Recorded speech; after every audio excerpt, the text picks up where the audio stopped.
Back at it, fellas, here on the Too Deep NFL podcast. With us, as always, Jeff Chadiha, NFL Network, Eric Eager from Sumer Sports. I'm Soren Petro from Sports Radio 810 WHB. We're proudly brought to you by Gann Asphalt and Concrete, full-service paving and pavement maintenance contractor.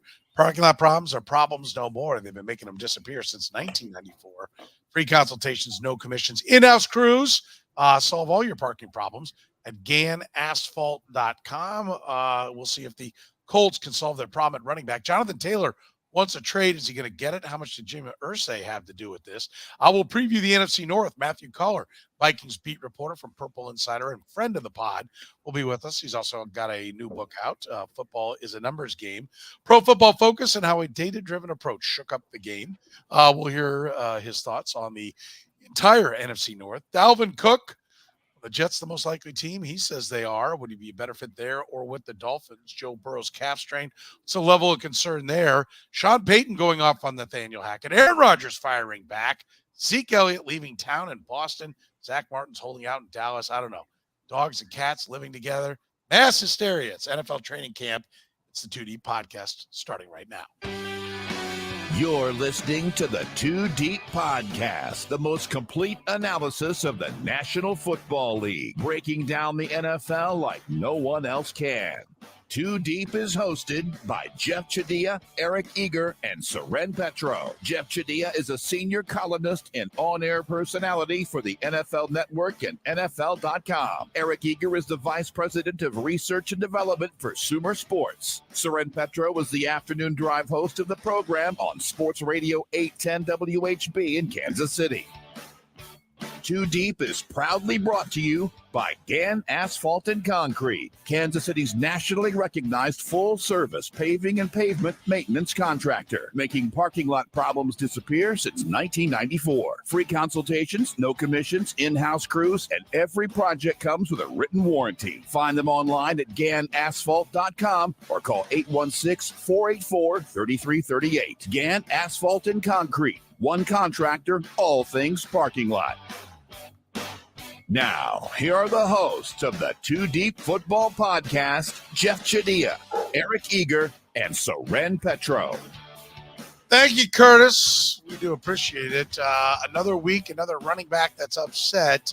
Now it's Johnathon Taylor, who is making his opinions felt, Jeff, about the whole running back saga when all the other running backs are talking about. But now, a little bit more than that, he wants to be traded. First of all, what should how much should the owner, Jim Irsay, be, putting his hand up and saying, my bad, fellas? Yeah, I mean, I don't know where Johnathon Taylor stood in terms of trying to have a civil discourse about his contract with the team. But once you go on the bus with the team owner and he comes out and he holds a press conference at his golf cart, he pretty much says, hey, the world's going to still keep moving on without Johnathon Taylor in it, or me. Just to try to make John Taylor feel good, it's pretty much a throwdown type of move. And so, if I'm Taylor, I have every reason to be upset because he's been their best player, probably at least the best offensive player, if you want to count Darius Leonard, who's been hurt the last year or so in that conversation. But, you got a rookie quarterback, got a first-year head coach. He's the best thing you got going on offense. And the owner is talking about like he's a dog.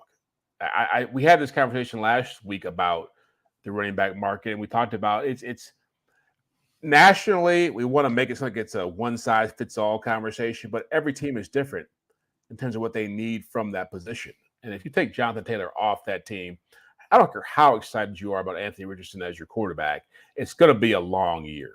And so, yeah, I think they've mismanaged it. I think they've overestimated how quickly they can get their young quarterback up and running, and they've underestimated how much Taylor means to their success. If they want to sell tickets, Johnathon Taylor should be at least talking about some kind of a deal. Yeah, the owner getting in the way. I get it. We all get the running back thing, but why does Jim Irsay feel a need to open his mouth, Eric? Yeah, to me, it feels like. I think Jeff's, to the point that Jeff's, making, it's like this thing is happening. The running back position is, the thing is trending the way it's supposed to go.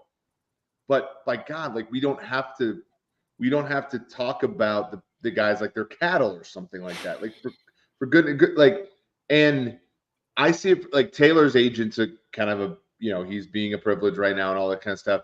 But like from Taylor's perspective, you look at it, you're like, Jeff's point, rushing title in 2021, carried a team that was quarterbacked by Carson Wentz, almost to a playoff spot. Now you can say, well, that tells you all you need to know about the running back position. You can be the best player in the league at it, and you're still only 9-8. All this stuff, all that is known.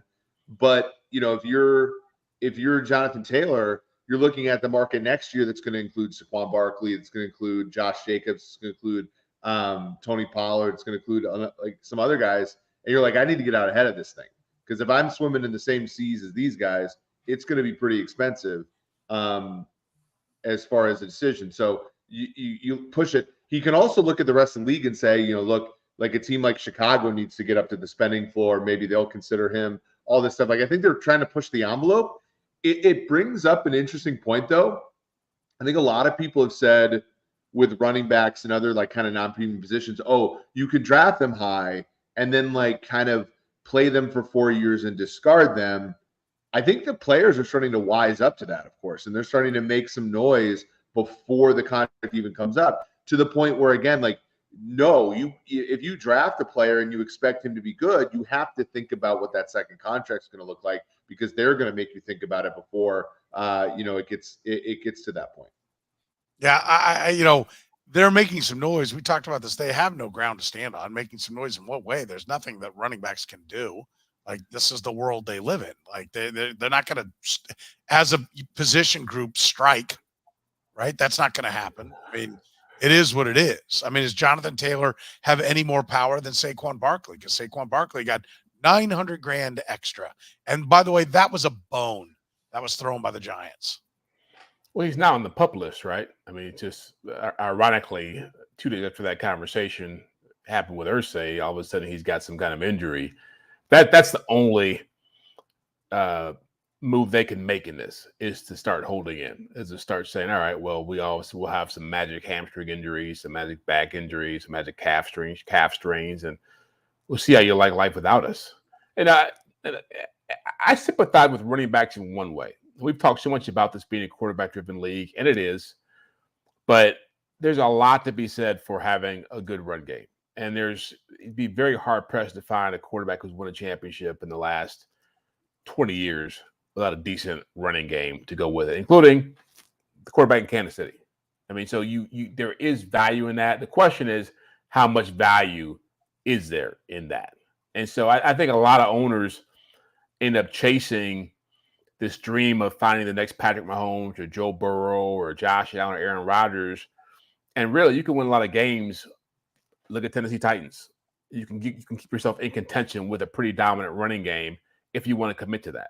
Now, I don't know how many teams have the stomach for that, but there is value in that part of this conversation.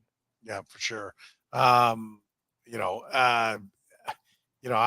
just, for me, I get it. Jonathan Taylor's a good back, and I like to see everybody get paid, but just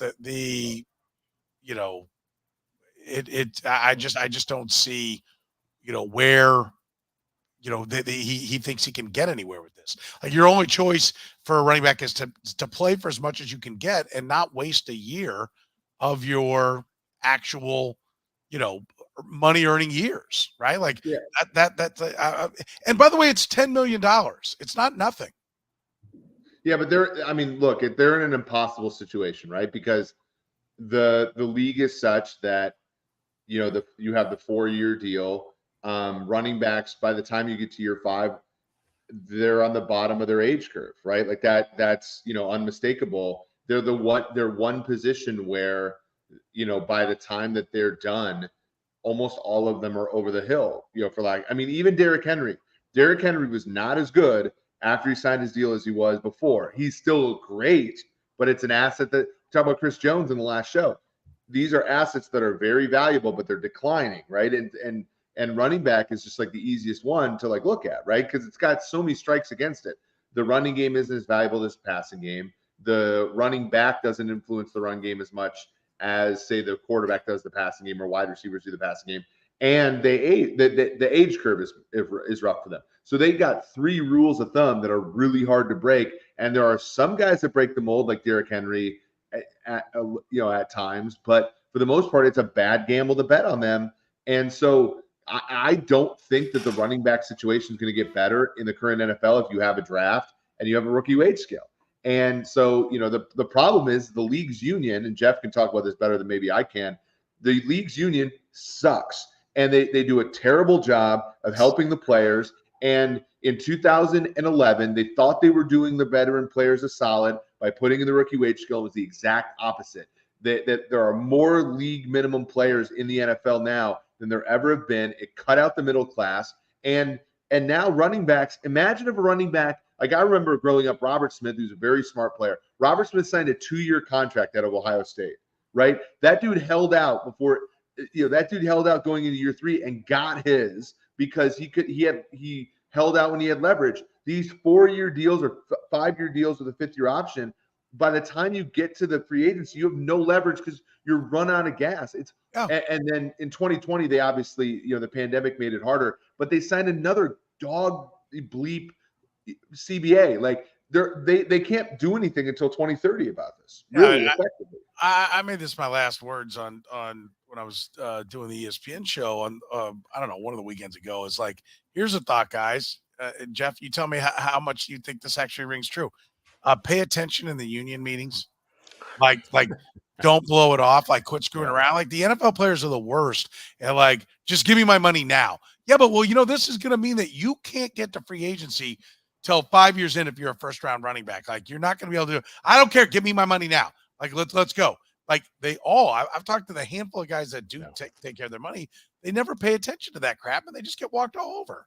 Yeah, it's true. And it's true. And a lot of it has to do with just the dynamics, the structure in which NFL players are paid. They're paid over the course of the season, which is 17 weeks versus baseball and basketball, where you're getting a huge chunk of your money over the course of 7-8 months. A lot of it has to do with just no guarantee contracts, and you're trying to get as much as you can right now. A lot of it has to do with just the injuries, the fact that you don't know how long you're going to be playing this in this league. And so, yeah, they have to do a better job, whether it's leadership or just rank and file, of understanding that if you want to have like changes across the board, you got to make sacrifices and you got to fight for them. I mean, the one thing Irsay did say that made sense is we negotiated the CBA. We did this. You sign on for it. They come back 2 years later and complain about it, or a year later and complain about it. That doesn't wash. Yeah, no doubt. All right, we'll get into some more running back. Zeke Elliott, his free agency here in a minute. Let's preview the NFC North as we continue to break down each and every one of the divisions of football. We welcome Mathew Coller to the pod. Mathew, of course, outstanding coverage of the Minnesota Vikings. If you're a Viking fan, must view his podcast, his coverage on Purple Insider. He's the Vikings beat reporter for Purple Insider and author. Football is a numbers game, Pro Football Focus, and how a data-driven approach shook up the game. Wow, published author. We've got 2 authors. I don't know, Eric, do you have a book too? I mean, did you? Coming out in 2 months, about the same time Matt's coming out. I promise not to write a book so that everybody else can feel better about themselves. Mathew, thanks for joining us, buddy. How you doing? I am doing well. Yeah, I was honored to tell the Eric Eager story as part of my book. And it was a really fun process. Pre-sale is out right now. It's dropping in October.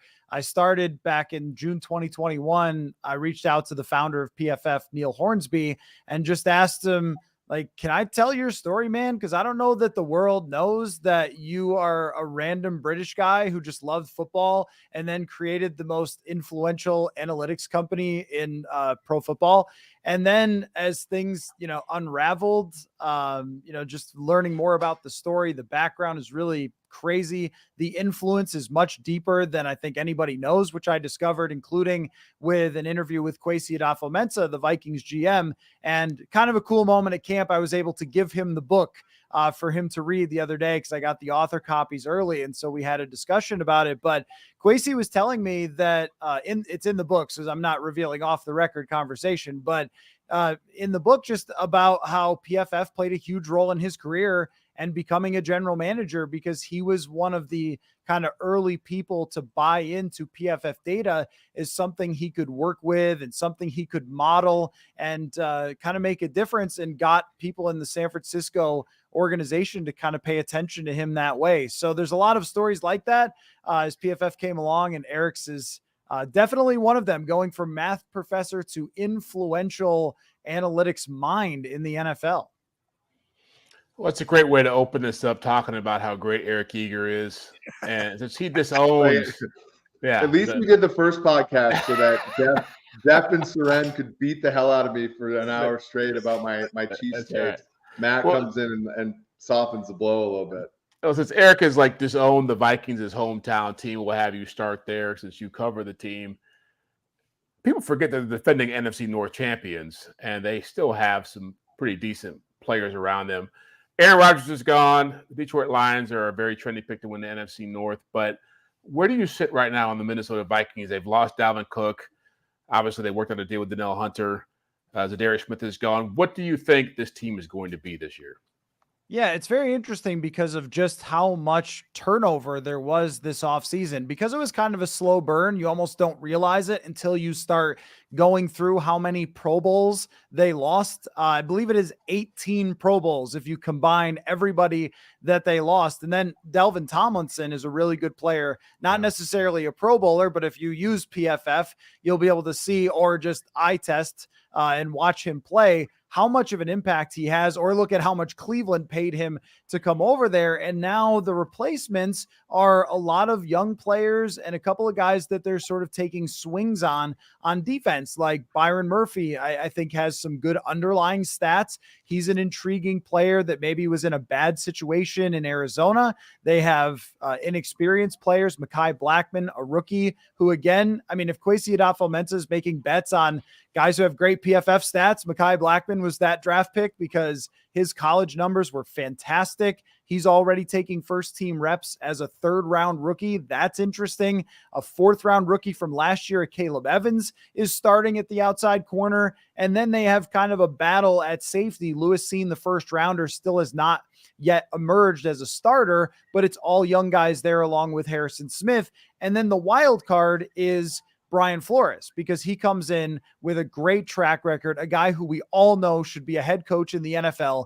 You could tell every time you talk with him, he has the presence of somebody who has commanded an organization before. And I think there's an immense amount of respect for him. And I also feel like he understands just how to use these players correctly. Last year, Ed Donatel did not. I mean, I thought they had decent personnel, and it was a full-on disaster. Do you know how much money Ed Donatel earned Daniel Jones just with those 2 games? I mean, Daniel Jones should buy him a Maserati with as much money as he earned by just being a total wreck. And I think that, there's a big amount of improvement for the defense already in training camp. We're seeing that. And then on the offensive side, you still have some lingering contract things with Justin Jefferson, with TJ Hawkinson. But let me tell you, if Jefferson is distracted, he's not showing it. Every day there are, oh my God, catches every single day from Jefferson. But the wild card there is, we know how great he is really Jordan Addison, who had a little bit of an incident on the roads here before practice started. 140 and a 55 is not great, but that has not carried over to what he's done on the field so far. Very, very impressive in training camp so far. You see a shiftiness from him, a quickness that if there's an undersized receiver who's going to succeed, it's going to be a guy like him. And so a lot of times it looks like the cornerbacks are seeing ghosts with Jordan Addison. It's just like, where did he go? Where did he go? I mean, he's got that quick shiftiness, that ball tracking to him that, they should be excited about where they are from an offensive perspective. So, I think that this team has a lot more questions than it did when they had all those veteran players, but the early returns in camp look like a team that should very much be there with Detroit as neck and neck as the 2 teams thought of to be at the top of the NFC North.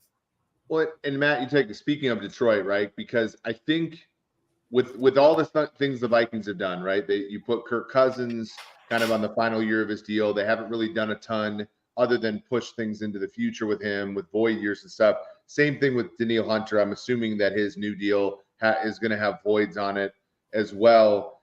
You know, they do have premium position players, you know, in Jefferson and then Darashaw and obviously Hunter's still there, but like we get it. You know the roster, Eric. Ask the question. All right, can I talk now? Okay. But like when I look at them, they're very much a team where like the party's going to be over at some point and they're going to have to rebuild, and yet they have not done that yet at the most important positions like quarterback and so forth, and even defensive end, for example, like the true premium positions, defensive end and quarterback.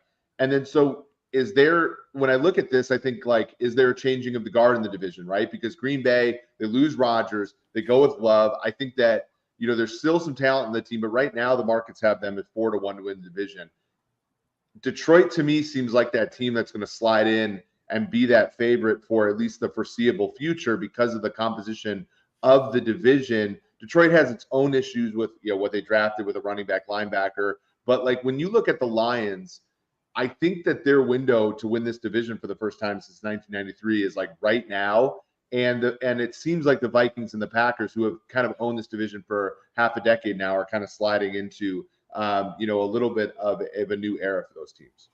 Yeah, well, first of all, I mean, Eric can name the 1994 roster of the Vikings, probably every single player. So I expect nothing less than him knowing who's on the present team. But the biggest question around this team, and it was really interesting, their opening press conferences with Kwesi Adofo-Mensah really was centered around the overall direction. We weren't asking Kwesi about the backup running back battle. It was entirely, so what is it that you're doing here? Because Kirk Cousins is here, but he's a lame duck and he does not have a contract after this season. So that kind of puts you in the crosshairs right there of, are you a team that is trying to win with your last breath? But everything else I just described about how they overturned the roster does not sound like that. Like they got rid of all the older players, the old money that was there. They created actually a fair amount of cap space to keep Danielle Hunter, but they kept him for 1 year and not a multi-year contract. So are the chips pushed in? Are half of the chips in and the other half for the future?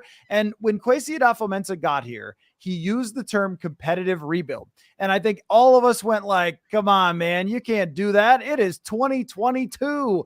You know, it's either all in or all out and you tank and you get the top draft pick. Nobody does it like this anymore, but that's how they're doing it. And Kwesi admitted in his press conference, it is hard to do. In fact, I know Eric did a study on this about how hard it is to get to the top when you are a middle team versus if you go down to the bottom first, draft Joe Burrow, go back up, or even draft a halfway decent quarterback and then use all that money to build up your roster. Kwesi is well aware, probably of all of your work, Eric, but he's well aware of that concept of how hard it is to try to win the division, but also rebuild major parts of your roster to try to be a Super Bowl contender down the road. But the reason that I can't be too critical of it, even as a enjoyer of teams that just rip it all apart, tank, because I used to do that on Madden and it worked a lot. So I think it's smart. But you know, where I would defend it is you have Justin Jefferson. Are you supposed to lose games with Justin Jefferson on your team? And that's hard to do. I mean, I guess they could play Nick Mullins and just waste Justin Jefferson's life. But sorry, Nick Mullins, that was too harsh. But I mean, you know, you're talking about being a 5-win team or something with a backup. Is that what you want to do when you have the greatest receiver on earth? Probably not. Like you probably have too much talent to just completely tank and be garbage. So why not try to piece guys around that can make you a winning team and compete for the division, but also have an eye on the future? And I think the best thing Kwesi Adofo-Mensah did, I don't love the way he did it with a restructure of Cousins' contract, but not locking himself into Cousins, because I think that leaves the door open for them getting another quarterback and then giving him Justin Jefferson and probably TJ Hawkinson if they extend him. Christian Darrisaw is a top 5 left tackle in the NFL right now, and his partner at right tackle, Brian O'Neill, is a premier player there as well. And by the way, they just drafted a first-round wide receiver. You can set up the next quarterback really, really well. And I think that that's kind of their goal, is to be ascending on defense when they add a new quarterback, give him everything he needs, and have a complete roster where you've even seen Jared Goff get to the Super Bowl,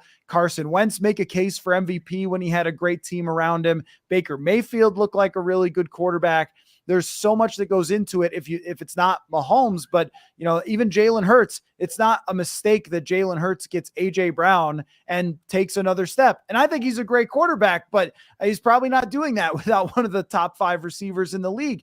And so I think this is the theory, and I think the theory makes sense, especially when you have an ownership that does not want to tank. And I think Kwesi knew that when he took the job. So it is difficult to thread the needle. But if the next draft comes around and they pick a quarterback and he's good, you're going to drop yourself into a team that can compete by like year 2.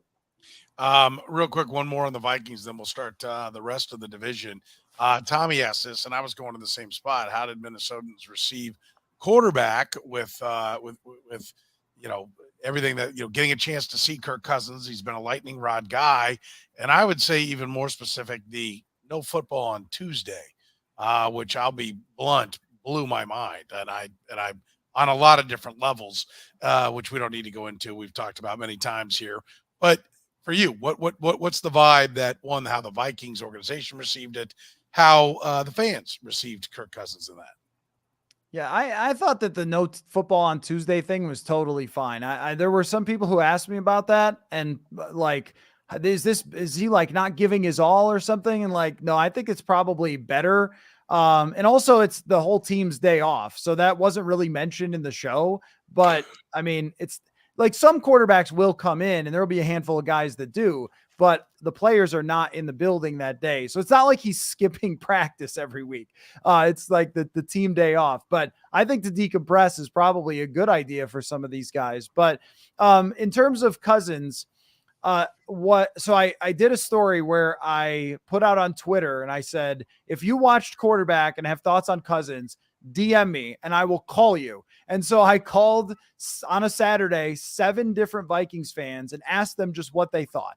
And across the board, every single one of them said, I respect Kirk Cousins more than I did before, because now I understand everything that man goes through to play quarterback. And it's kind of like, you don't see the tip of the iceberg with a lot of things. Like if we understand what a boxer goes through to fight somebody, we respect him more if he doesn't win the fight. And I think that's kind of with Cousins, that they got to see a part of Cousins and his family life as well, and how his coach and how his teammates respond to him that they had never seen before. And that's great work from NFL Films behind the scenes to show that. And also his toughness. I think that that's something that because he doesn't have the same vibes as like a John Elway or Brett Favre, they think like he's not as tough, but you could really see it. He got whooped in the last season and kept getting back up and kept finding ways to win. And I think fans came away with more respect. But before I hung up with each fan, I asked them, did it change your mind on what the Vikings should do in the future now that you've gotten a new look at Kirk Cousins? And 6 out of 7 said no, we should still move on and still draft a quarterback because, and somebody else said, I thought it was great that like Mahomes made quarterback look like it was the coolest thing of all time, and Kirk made it look miserable. I was like, that's about right, because Kirk has to just do so much more to be good than Patrick Mahomes. And, so I don't think it changed the realities. It just gave people a new view on somebody. And also, boy, did they pick the right season. If they picked 2021, we would have had some different impressions of Kirk Cousins when things were really ugly. In fact, I don't even know if he would have let him put it out. It was very ugly between him and Mike Zimmer. And that's also something to mention, is Kirk had the power to accept or reject what got put out on this. And so there were some moments I thought, I wonder what else he said, like riding home in the car. And there was also a few moments that were classic Kirk and why he's rubbed people the wrong way at times, where he said, well, we only had 50 plays in that last game. And that's, so if one doesn't go right, you're like, yeah, so you're insulting the defense there. A lot. I'm sure the offensive line loved seeing all the highlights of their quarterback getting crushed. And he wouldn't admit that 4th and 8 was terrible. And that was that right there is sort of the classic Kirk thing that drives everybody nuts, is him trying to be like, well, actually, I made the right play. No, you didn't, my man. No, you didn't. Nope. You'll never convince anybody. Your coach didn't think that. What he said after, you checked down on 4th and 8. I promise you, Patrick Mahomes would not have done that. And so even though it made him look good, there were a lot of Kirkian moments where I was like, that's kind of why, Mike Zimmer didn't always get along with him. Kirkian moments. I love Kirky, it. Kirkulean. Yeah. Kirkulean is what we often call them. Hey, we'll go outside the Vikings now into the rest of the division. Green Bay Packers, obviously the biggest rival for the Vikings. Aaron Rodgers no longer their quarterback. Matt LaFleur gets a chance to show what he can be without Aaron Rodgers. Are we underestimating what this team can be? Still got a good defense. Still got some good pieces on offense. Are we underestimating what they can be? It is so hard for me to figure that out because everything is just so much about Jordan Love. And I got the tiniest glimpse of Jordan Love when he played against the Vikings, when they blew out the Vikings in the, second last week. And I honestly liked the way that he handled himself in kind of that blowout situation, but I don't think so much of my own evaluation abilities that I can go, I saw it then. I'm not Dave Gettleman, who saw one drive of Daniel Jones at the Senior Bowl and decided he was drafting him. So I don't have that type of self-belief, but the couple of times that he got in and his preseason, he started to look like someone who's been developing behind the scenes. And I think that there's reason to believe that he could operate that team, but there isn't a lot of reason to believe he could be the next Aaron Rodgers or someone that's like truly great just because of the odds of that happening. Now, it would be a Minnesota curse, another one, to have Jordan Love become an elite quarterback. I think that their roster is kind of a mixed bag. There are players there who I think are absolutely phenomenal. Jair Alexander, the way he played against Justin Jefferson last year, he just beat up Justin and did not let him get open as much as pretty much everyone else did. I respect Aaron Jones, who's a great player. I think he's one of those running backs that will continue to play well later in his career. But, when I look at their receivers and their receiving weapons and their offensive line, because I just think so much about supporting cast. As long as you're not Mahomes, supporting cast just matters so much. And where would we rank the Packers supporting cast? Receivers, offensive line. Let's just, assume the running backs are pretty good, but is it like 25th at best for supporting cast? So I wonder if that just limits their ceiling. I think they could be an okay team. Somebody said, a listener to my show asked if all the teams in the NFC North could go 9-8. And I was like, that's not a bad thought, because that's kind of what I think of all of them, except for maybe the Lions. And I did find a season, I think it was 2011, where the AFC West, everyone went 8-8 and one team went 7-9. I think that's what we're looking at here, because I look at the Packers as probably one of those teams that could swing on the one-score games, and that by the end of the season, the Packers will still be kind of asking, like, was Jordan Love good this year? Like, at times, yes, at times, no. That's just my guess as of right now. But of course, Jeff, that could change pretty quick. Yeah, I think when you look at defense, right, everybody looked at the Green Bay Packers last year after they got rid of Adams, got an extra one. They went Wyatt and Walker in round one. They had Rashawn Gary from Jeff's Michigan Wolverines kind of as a defensive player of the year candidate. Jair Alexander, Devondre. I'm going to list the whole roster, Petro. Just, I know you are. Buckle up here. I know it's going to take minutes before. And you look at that whole defense, and everybody's like, this is going to be a good defense. It's going to make up for all the losses on the offensive side. And as with a lot of times, defense is generally a year behind prediction. And so when I look at this team, when you look at the schedule they have, the roster they have, I think the defense will surprise people. And, to me, Christian Watson, Romeo Doubs, Luke Musgrave have an opportunity to surprise people. But you're right. It's a huge projection. The one thing I will say, Aaron Rodgers tried to be an artist last year. And I think Matt LaFleur is very underrated. If Jordan Love just colors between the lines, I think that this could be at least a better offense than last year, because I think LaFleur is a very underrated coach. I mean, we forget that Aaron Rodgers was so kind of over. He was so declining that, they drafted Jordan Love in the first place. And it was LaFleur that convinced Rodgers to hit the back foot and start throwing those things on time and got him to be a 2-time MVP. Not to say that lets Love's ceiling, but I think Love can be, if he decides to actually follow the offense, I think that the Packers fans will be surprised at how good that can be.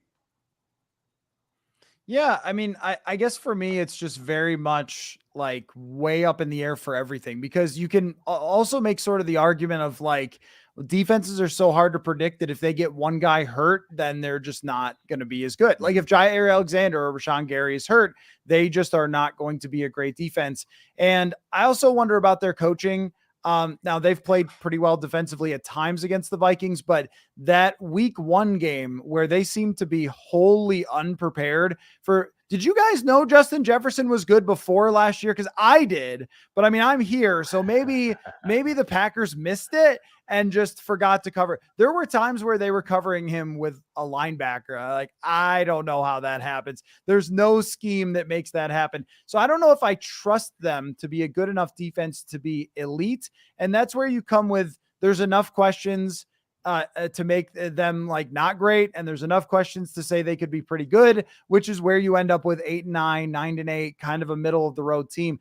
That's how I'm looking at them right now.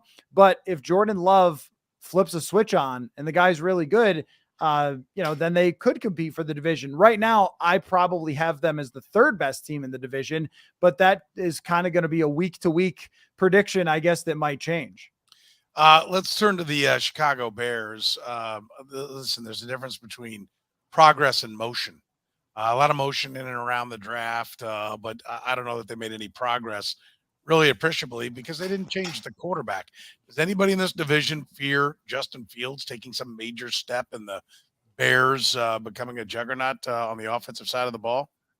You have to understand, Soren, that the Vikings fans fear everything. So they have been hurt many, many times. So they are quite terrified of Justin Fields making that step.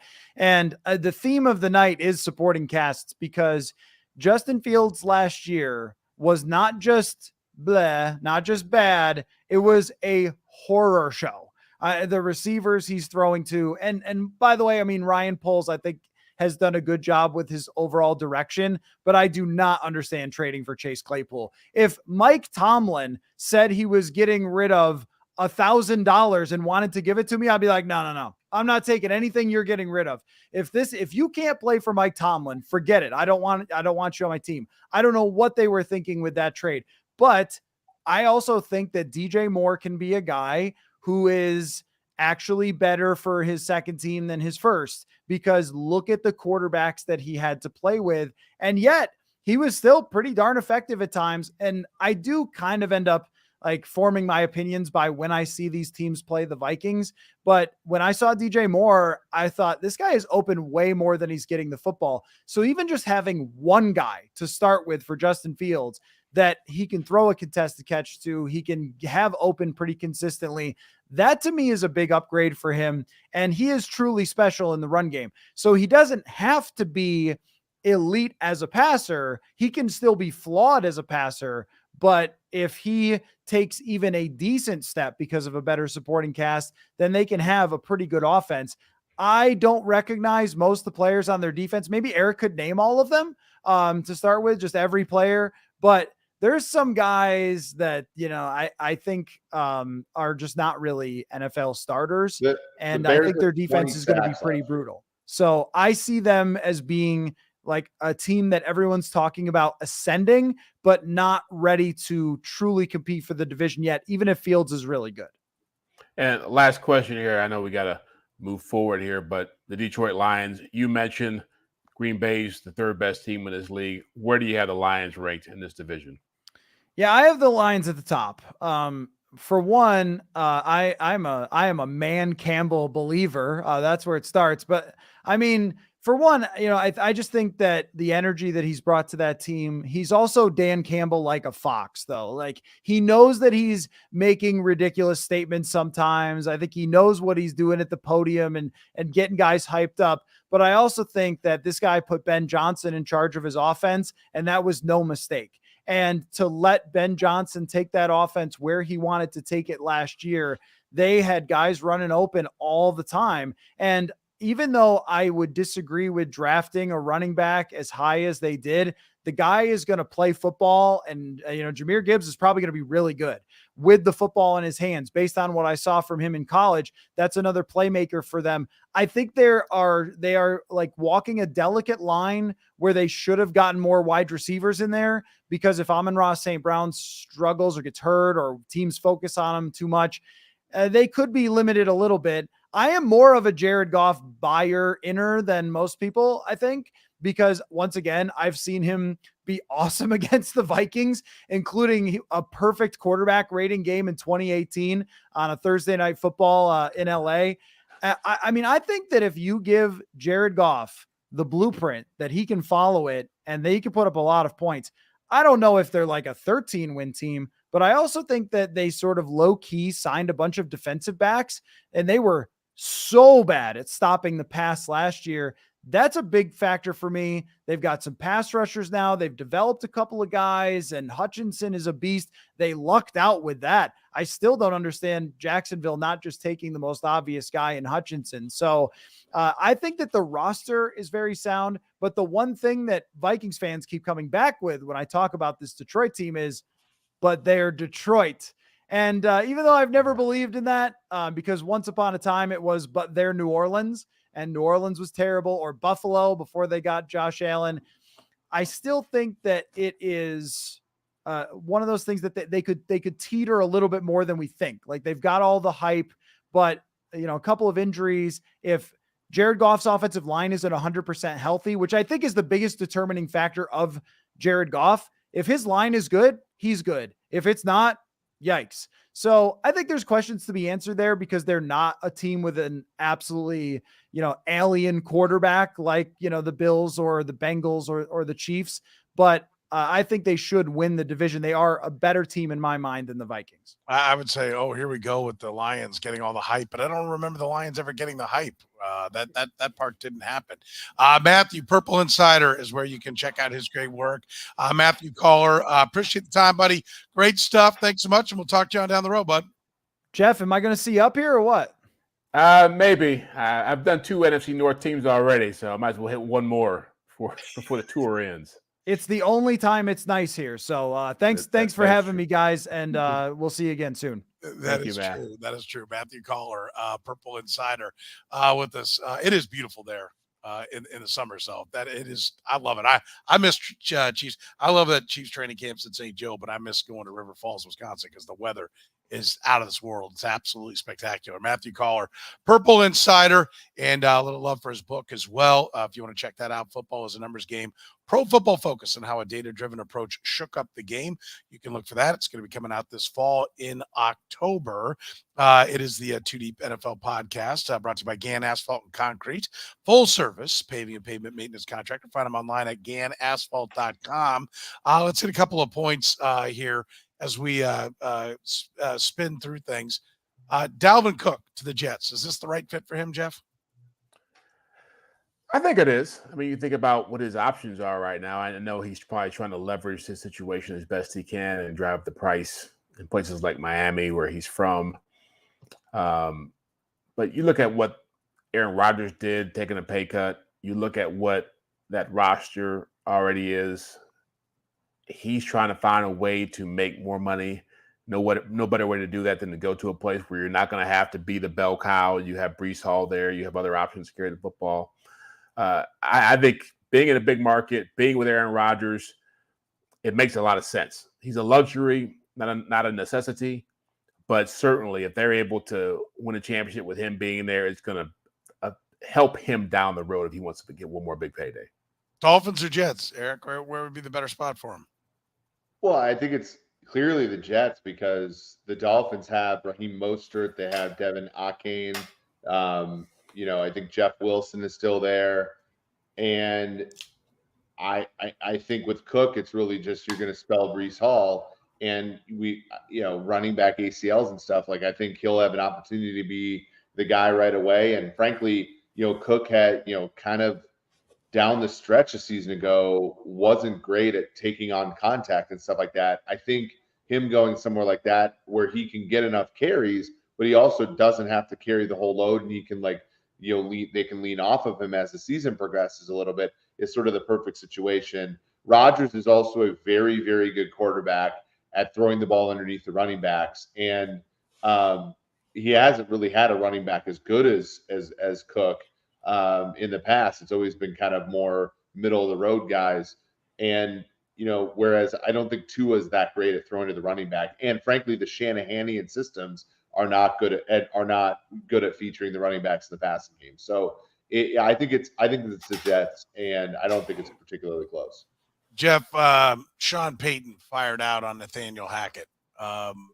This is not the normal approach of coaches. Then he walked it back without apologizing. He apologized to his own team for ripping the hell out of Nathaniel Hackett, which to me was his way of not apologizing. He said, well, he'll do it when it's appropriate. I guess it's appropriate to rip the guy, but he'll figure out when it's appropriate. It's not now.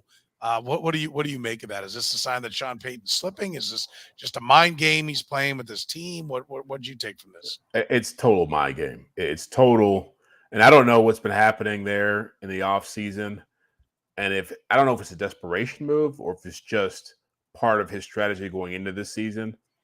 But this clearly was about making Russell Wilson feel good. This was clearly about, I've got your back. I'm taking all the heat. Let them come after me. We'll be under the radar. I'll be the bad guy. Now it'd be one thing if he was liquored up and he just started. He kind of went too far with it, right? Not only with the Jets, but getting to his own GM. Yeah. But the more you read the quotes he made, it was just, to me, it was so apparent that he was trying to set a tone of look, what you guys did last year was not about you guys being bad. It was about you guys being mishandled. And I'm going to be the one who's going to set things straight. And so I'm not so big on this whole coach code. Sometimes coaches, I think, do too much of that stuff and try to cover each other's tracks. I don't have a problem with people getting filleted. Nathaniel Hackett deserved every bit of what he got in those comments. Yeah. So for me, but I think the bigger thing here is I think the psyche of this team, Sean Payton is trying to get it right. Took a big hit losing Tim Patrick to that Achilles tear. Really sets the story there, but I think he's trying to get his team mentally prepared to make up for what they did last year, what happened last year. I love what Jeff said. I mean, let's point out, it was awful, right? It's accurate. I kept saying that to people in New York. I'm like, yeah, but what did he say that's wrong? Yeah. Right? That's my whole thing. You don't have to say it, right? I think the one part is, if you're Sean Payton, you don't have to say this kind of stuff. But you also don't have to apologize because you didn't tell a lie. Nathaniel Hackett was a boob from the moment that they kicked off from week 1 of the 2022 season. So you can leave it unsaid, but don't reverse it and say it wasn't correct. I don't get that part. Rodgers firing out, that's what he's supposed to do. I mean, I think that gets everybody excited in New York, but I mean, to me, this is like a big story that was being thrown around when I was getting ready to do shows for ESPN. I was like, oh, Rodgers. I'm like, well, what'd you think he was going to do? I mean, of course he's going to stick up for his guy. I don't knock him, but I mean, it's just like we knew the ping pong was coming back. Yeah. And look, Aaron Rodgers is doing everything right. Everything he did wrong in Green Bay at the end, he's doing it right now. Now he's basically he was already the face of the franchise going into this. Now he's almost the protector of the realm, and so to speak. And so it definitely plays into his own strategy. And I always say this about sports in general, but especially about football. Things get decided on the field. People can say what they want to say and talk what they want to talk. End of the day, teams are going to play. We're going to find out who's good and who's not. There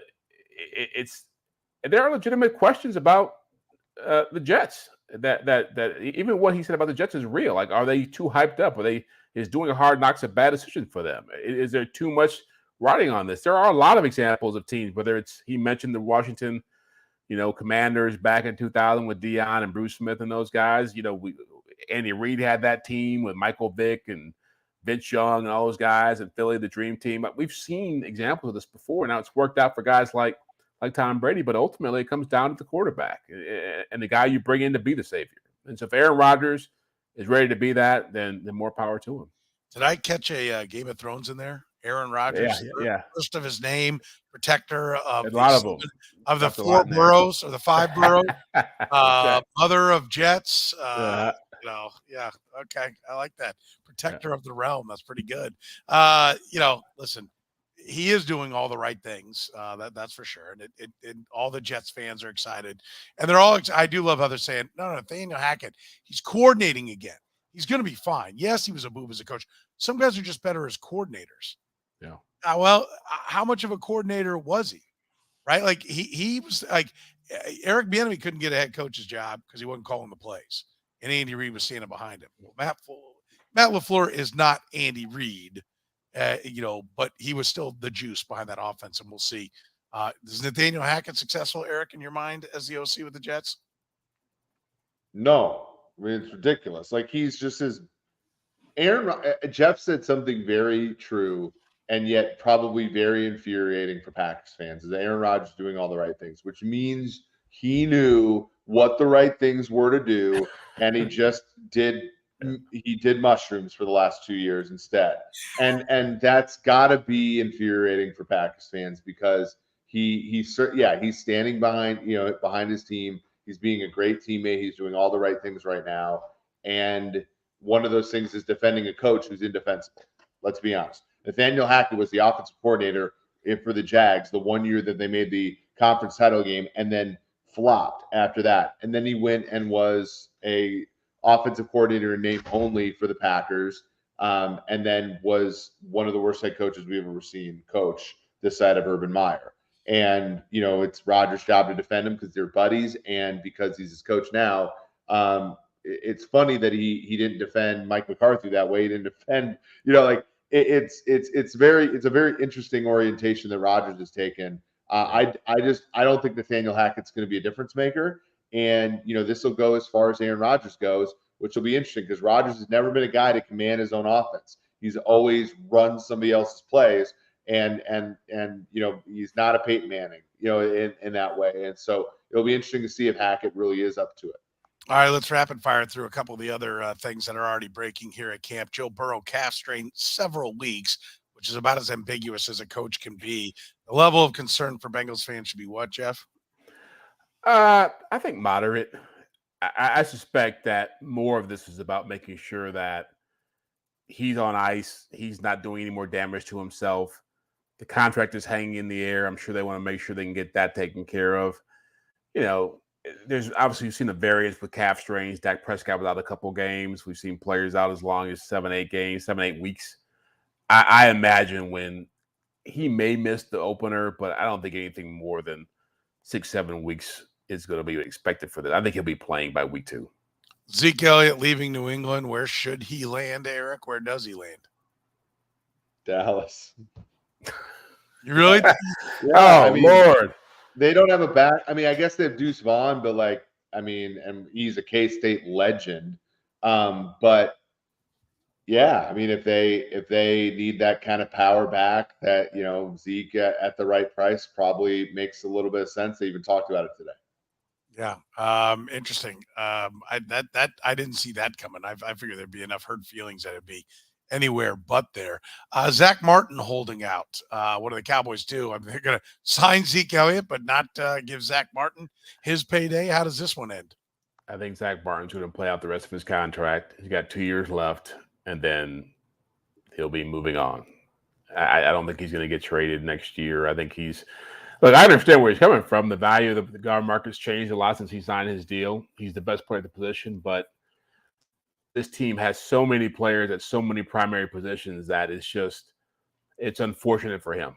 You got a big money left tackle, 2 big money edge rushers, big money corner, a receiver that's got to get paid, a quarterback that's got to pay, a running back, who's, pretty good in his own right. He's going to get money. So it's just, you can't pay everybody, and that's what it comes down to. Yeah, I'm sure we'll have more injuries. We'll see where the holdouts are next time around on Too Deep. That's going to do it for us. We're proudly brought to you by Gann Asphalt and Concrete. They can handle any and all parking lot problems. Been doing it since 1994. Free consultations, no commissions, in-house crews. Every project comes with a written warranty.